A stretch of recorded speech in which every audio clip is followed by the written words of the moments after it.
Howdy folks, as promised in my last video, here is my knife making update. Now, this is going to be a moderately long video because I have several points that I want to cover. And these points include the steels I chose and why, the designs I've made and why I did what I did, sort of my rationale behind my designs, and my experience working with these materials. And I'm going to actually do that in a separate video because I'm trying to keep this under 20 minutes in order to make it a little more palatable for the viewers. Now, of course, I've got some paper bag under these blades so I don't get, grit and metal dust all over my clean carpet. And let me go off and say right now that I am not a knife maker. I'm just a regular guy that really, really enjoys knives, and I figured it was finally time that I made some the proper way. Over the years, I've made several blades. However, they were out of subpar materials, lawnmower blades, sawzall blades. And when you make a blade out of subpar materials, you get a product with subpar performance that you've invested a lot of time and energy into, which you really can't use to the fullest of its potential. So really, I wanted to make a batch of knives that I could use the hell out of and be proud of. Now, if you've never made a knife, it will completely change your perception of the knife industry, your appreciation for quality product, and also your perception of why high-end customs cost what they do, because a lot of work goes into making a quality knife. Now, I did not use water jet cutting to get these cut out. Everything here was done all by hand. Hacksaws, files. In hindsight, yes, water jet cutter would have saved me a lot of time. What you're looking at took me all summer to do. However, because I had so many designs and I had basically, 9 bars of steel, that it would have been like playing Tetris trying to squeeze every possible blade out of the steel bars that I had. Plus, it would have taken countless hours designing these in a CAD program and then getting them to a water jet cutter who could spend hours basically trying to fit in every last blade possible. So I cut these all out by hand. Originally tried a Sawzall. That got everything way too hot, so everything else was cut out using just hand hacksaws. And again, it was like playing Tetris, trying to squeeze out every last possible blade out of the material I had. So some blades are different sizes, some are partial tangs, because I was trying to basically utilize the material to its fullest. Now, as for the materials that I chose Crucible D2, I chose Bowler K110, and I chose CPM 10V. Now, Bowler K110 is a fine-grained crossrod analog of D2 with increased vanadium content. And these factors should lead to a blade being able to take a finer edge. It should have fewer problems regarding chipping and breaking, and it should also exhibit increased edge retention durability, all of which are very beneficial in a knife.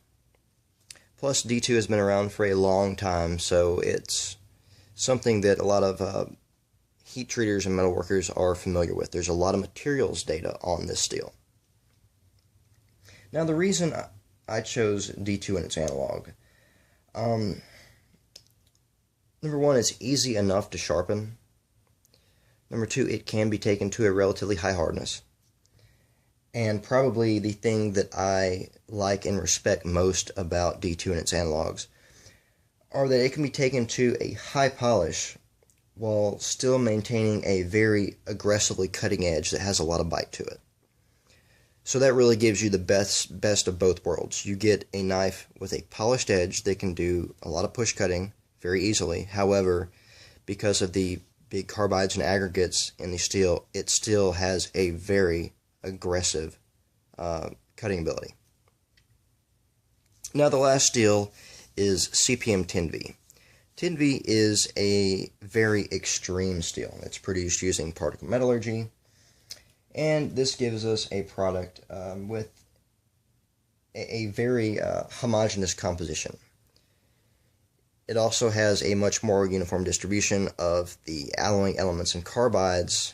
Again, this is something we want in a cutlery steel, even though it's not really designed for cutlery. The first I'd heard of 10V was some reading I'd done several years ago. It was testing and review done by Cliff Stamp. And immediately I was fascinated with this steel that had 10% vanadium and could cut for, ages without going completely dull.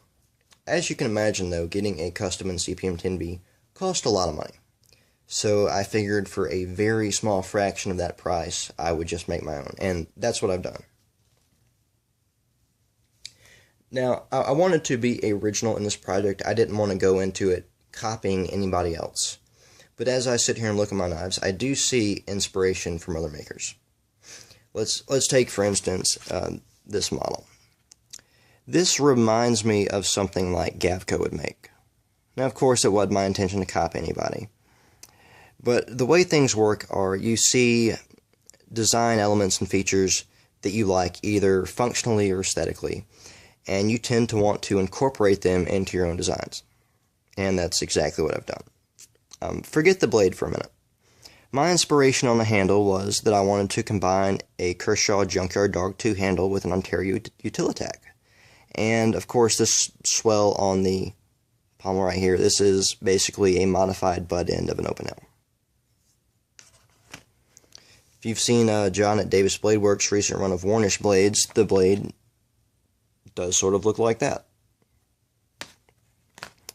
I have a reason for doing that, though, which I will explain here in a minute. What originally started this project, though, was probably 7-8 months ago. I wanted to do a run of Rat 1 blades. Now, the Rat 1 is an all-time favorite knife of mine.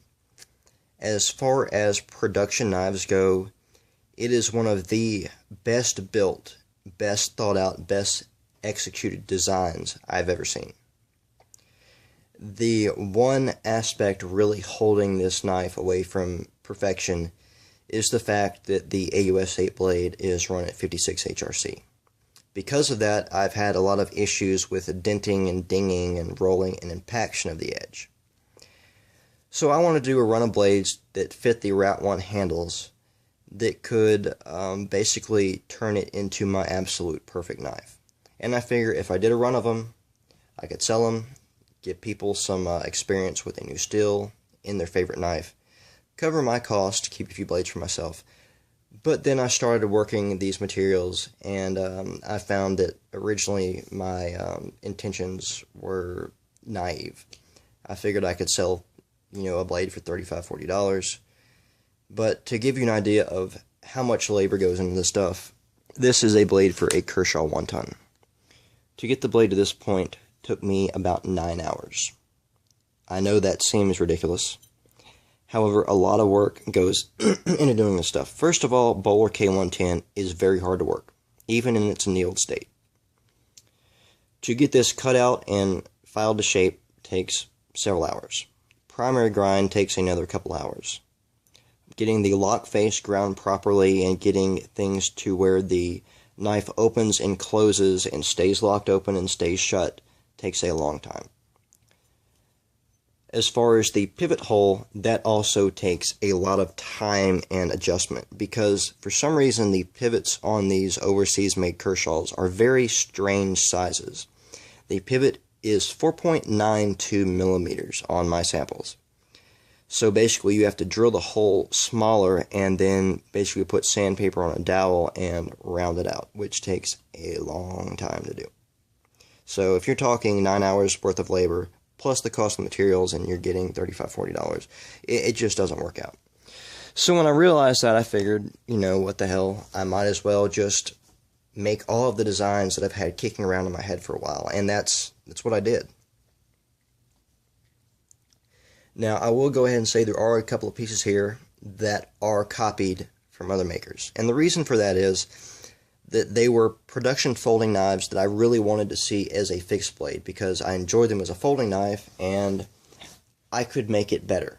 And that's what I've done. This is one of them. This was designed after the Kershaw Volt 2, an RJ Martin design. However, in a folding knife, because you've got a pivot and stop pin and locking mechanism, there definitely has to be some space between, where the finger choil starts and, where the blade starts.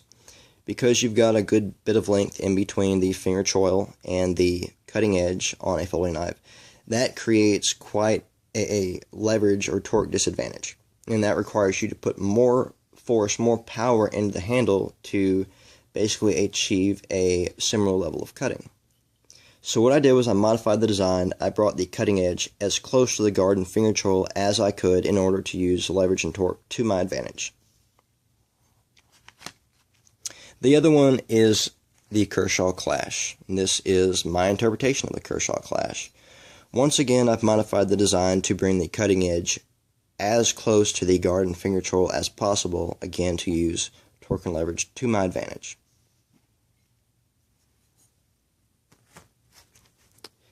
Now, as for my designs and why I did what I did, let's take, for instance, this model. Now, there's a few reasons why I did the blade shape like this. One, doing it like this allowed me to maintain full stock thickness for a majority of the spine, which of course will add strength to the blade. By doing a very low dropped point, this is basically like a modified Wharncliffe / reverse Tonto. By doing that, it allows me to have a tip that is very thin in this dimension, or will be once this is finished ground, while still being quite beefy and obtuse in this dimension. So it will be thin in the dimension in which you're applying pressure to cut, thick in the other dimension, and this should alleviate any issues with tip weakness.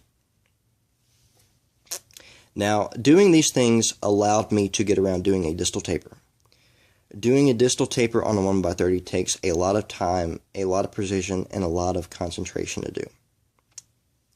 Plus, for my uses, it really wasn't needed. I'd actually prefer something like this much better. Now, the profile of the edge is something that I'm very particular about. On my knives, I like to have a portion of the edge that is completely straight. And that's so if I'm shaping or cutting something, it will leave a flat finish when I'm done, unlike a knife that is all belly that will leave a concave finish on whatever you are cutting or shaping. I also like a very gently curved edge. There's a few reasons for that. One is when I'm cutting things, it doesn't allow, I don't have to manipulate my hand as much to sort of work that belly into the cut. It just sort of naturally flows. Probably the thing I like most about the gently curved bellies is their ease of resharpening. Because of the gentle curvature of the blade, when you're sharpening on a stone, the edge basically perfectly follows the arc-like movement that your arm makes when you're sharpening on a stone, allowing you to consistently sharpen the full length of the edge without having to do any weird manipulation of your wrist or anything to make sure the scratch pattern is always perpendicular to your edge. Also, having a dropped point like this makes scoring cuts much, much easier. I tend to do a lot of those, a good bit of tip work. Having a drop point like this, you can do scoring cuts without having to basically kink your wrist a lot. Having it drop like this allows you to maintain a lot more control, precision, and dexterity with what you're doing. Compared, for instance, to, let's say, something like this. This is going to be a Kershaw trimmer blade. Once you have the handle on it, if you're trying to do scoring cuts with the tip, your hand is going to be almost vertical. So your precision and dexterity doing what you're trying to cut, it's not going to be as high.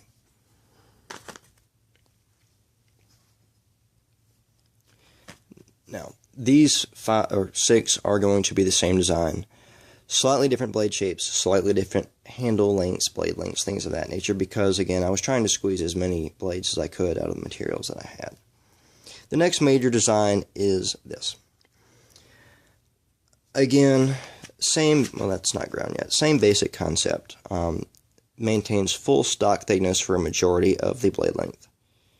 Dropped point allows me to get around doing a distal taper. However, I'm able to I'm having to roll the grind on these to make sure that the edge thickness is consistent along the length of the edge. And that's actually working out quite well for me. Right now, these are all ground pretty thin. They're all at around the 20 thou mark, and this is pre-heat treat. So once I get them back, they will be ground quite a bit thinner. One of the things that I really wanted to achieve in this project were knives that cut like a dream.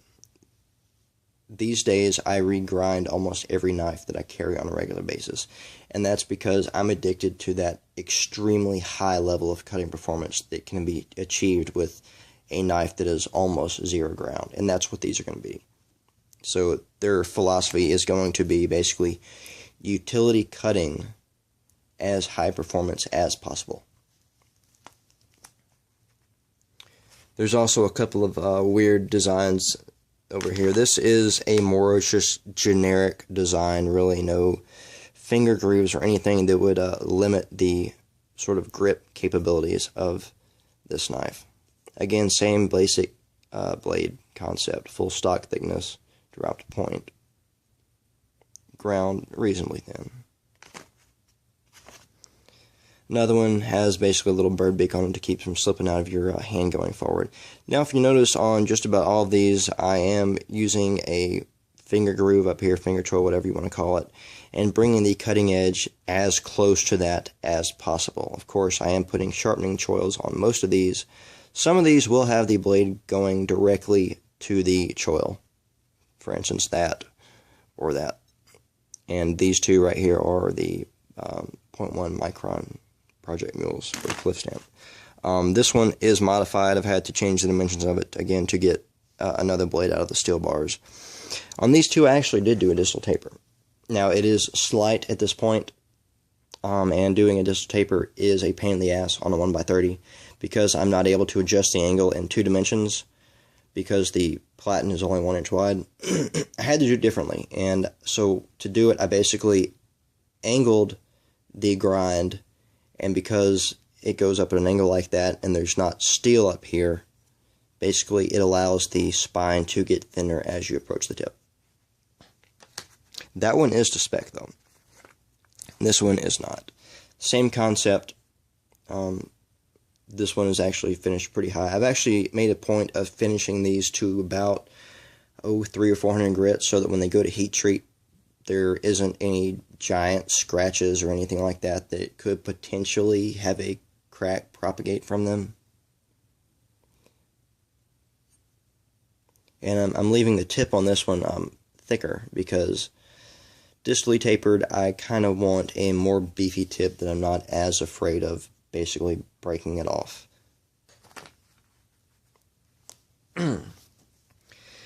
Now, I've done several folding knife blades. This is the Kershaw 1 ton. That's a Kershaw Nerve blade. This, of course, is a Spyderco paramilitary 2 blade, Kershaw trimmer blade, and this is the design I came up with to fit the Rat Model 1. This fits the Rat Model 1 just fine. There's a few things I did differently. Obviously, this looks nothing like the stock Ontario Rat 1 blade, and I changed it for several reasons. For starters, the Rat 1 has a ricasso that's about 1 centimeter long. Because you have the ricasso between the handle and the cutting edge, of course, again, it creates a leverage disadvantage. So when I designed the blade, I completely did away with the ricasso, and the edge or cutting edge on this blade will start exactly where the handle stops. So it will cut more efficiently. As far as the edge profile goes, it's exactly the same as these other knives. And same basic idea about maintaining full stock thickness for majority of the edge while having a dropped point to basically achieve the things that I've previously stated. Now, originally I drew the designs for these and then I started cutting them out, and then of course I had to start changing things because I wanted to make the models that I was doing as ergonomic and functional as possible. And really my intention was to do function over form for many of these. That's why some of them do look kind of strange, like this hump in the back of the spine here, or tang I guess. It kind of throws off the lines of this knife. However, when you put it in the hand, that hump fits perfectly into the little dip in your palm, allowing you a very, very powerful grip. And the way everything is done with the spacing and finger grooves and everything like that, it is extremely ergonomic. Of course, a little dip right here to sort of have the meat on your palm go into. When this is done, it's going to be extremely ergonomic, and it will allow you to cut with a lot of power and a lot of precision. These two are the CPM 10V blades. That one isn't ground yet. This one already has the primary grind done. I've left the one on this one a little bit thicker because this is 10V, and I do want this taken to a higher hardness than the Bowler K110 blades. I didn't want anything weird to happen during heat treat. Finished pretty good for 10V. I am going to try to take all these to about an 800 grit satin finish when I'm done. And if you'll notice, all of these are ground about as even as you can get. And this is, of course, pre-heat treat. The plunge lines are basically perfect. I don't know if we can focus on this stuff, but I'm going to try.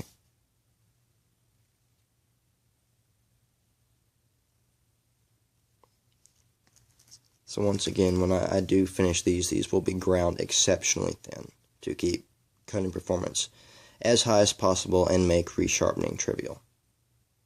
Again, very evenly ground. Now, this model right here, these are all going to be the same basic model, and it is going to be extremely hard to separate me from this when they get finished. My idea behind this was I wanted a small-sized utility fixed blade that I could shove in a sheath and just throw in my pocket, or possibly hang around my neck. So it's very sort of diminutive in stature. However, it allows you to get a full 4-finger grip. The handle, no scales yet, and this is one of the most comfortable grips that I have ever experienced. And you will be able to do a lot with this very small, very capable blade. Now, as far as sheaths go, I'm going to be doing these sheaths out of leather. One that basically allows me to get around buying a whole bunch of crap to make Kydex sheaths. I already know how to work leather. I already have a bunch of leather. And it also allows me to basically fit these blades to a more form-fitting package. Because in a Kydex sheath, you have to have rivets, and you have to have a space between the rivets and the blade and all that. You get a much wider sheath and blade package that, of course, takes up more space. So by doing a small leather sheath, I will be able to just shove one of these in my pockets and go. Now, several of these blades are out of 50 thou thickness. So when you combine 50 thou thickness with a full height convex, you are going to get a knife that cuts like a dream. As you notice, several of these are partial tang. I could lie and say that I was trying to do something clever like neutralize the balance of the knives or something like that, but the truth is, once again, I was trying to squeeze as many blades as I could out of these steel bars that I had, and to do that I had to do partial tangs on many of these blades. Now, as you'll notice though, they are almost complete tangs. I mean, there is steel that runs the full length of the handle, it's just not full in that dimension. A few years ago, I never would have even considered a partial tang, but after watching other YouTube makers do it, Kylie Harris, for instance, if he can get around any sort of weakness issues doing a partial tang with maybe 3 pins and about 1.5 centimeters of tang under the handle, I can do it easily with something like this, because there's about 1.5 inches here to work with. If I put in 5 or 6 fasteners, it really shouldn't be a problem. Again, these are going to be ground exceptionally thin. They're not meant to hammer through trees or pry open car doors or anything like that. so the partial tang will not be the limiting factor of this blade design. Something I am going to be doing differently, though, instead of using chain ring bolts or pivots to attach the handle scales to the blade, what I'm going to be doing is drilling and tapping threads into the actual steel. That way I can bolt the handle scales directly onto the blade. And that's something that's important for me, is to have a knife that is able to be stripped down and taken apart if anything needs to be replaced or cleaned or something of that nature. I think for now that's about it. When I get finished, these will be sent off to Peter's Heat Treat, and I will be updating this farther as I get, I guess, closer and closer to having finished products. So I'm at 25 minutes now. I'm going to go ahead and wrap this up. So thanks for watching. I appreciate your time as always, and I will see you soon.